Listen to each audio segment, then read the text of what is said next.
लीजिए साथियों, आप सबके बीच में एक गीत लेकर आ रही हूँ मैं। आशा करती हूँ आप सब पसंद करेंगे।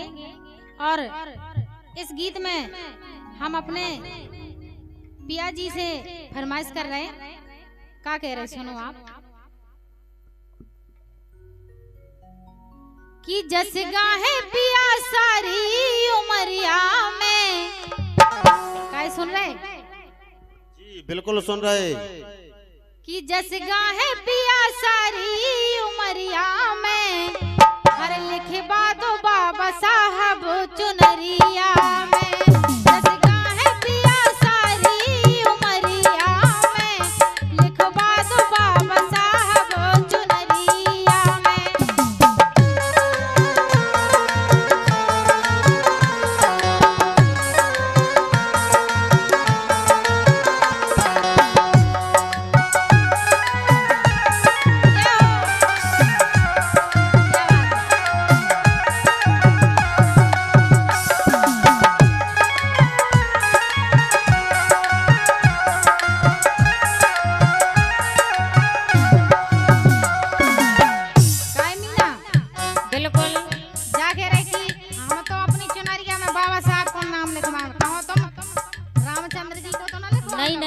नहीं हो सकत, हमें सोई बाबा साहब को नाम लिखवाने। बिल्कुल हम सोई अपने उनसे के भी बिल्कुल कहियो इसे।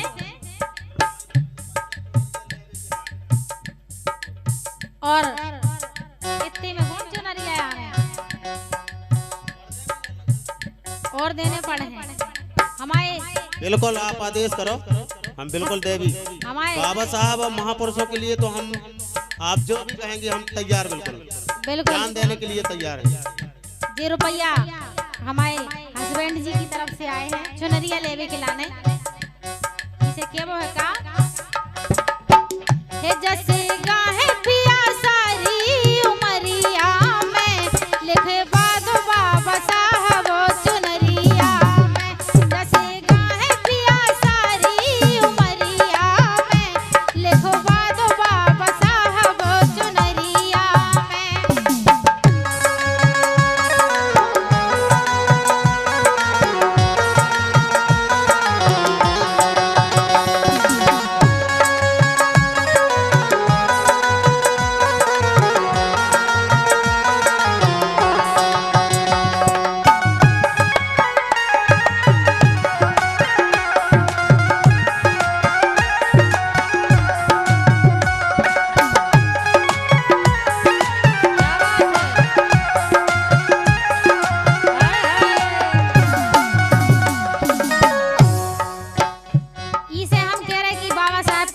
चुनरिया में लिखवा है कैसे उनने हमारे लाने अपन के लाने बहुत कछु करो है।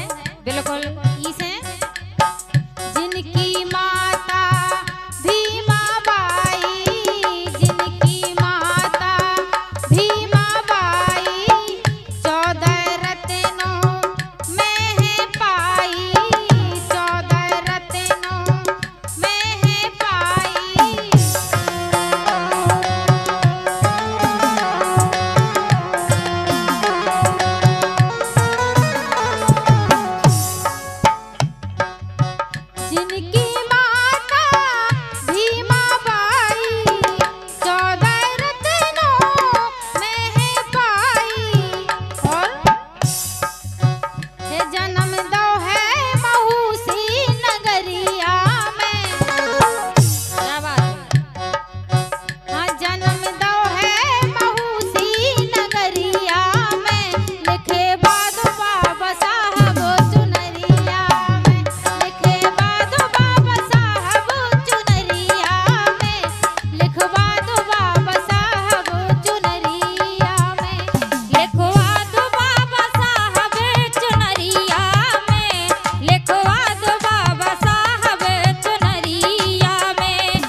भी। आप तो हमारे पति देव, आपको तो चलना ही पड़ेगा। बिल्कुल, हम आजीवन आपके साथ हैं।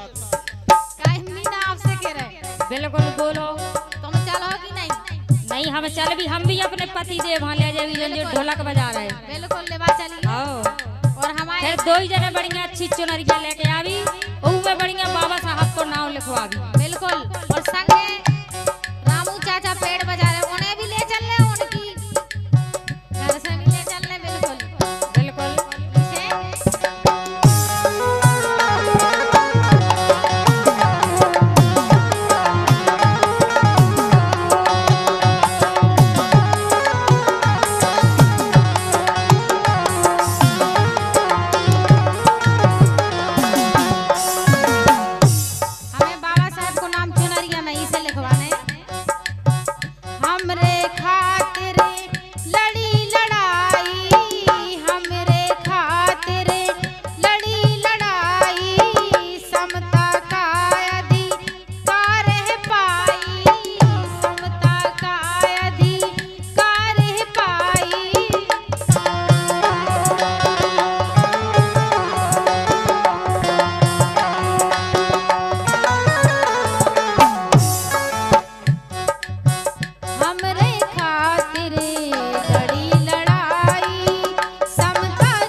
देवरिया से आप दिल्ली की ओर करते हुए बिल्कुल संसद भवन तक जाता है, इसीलिए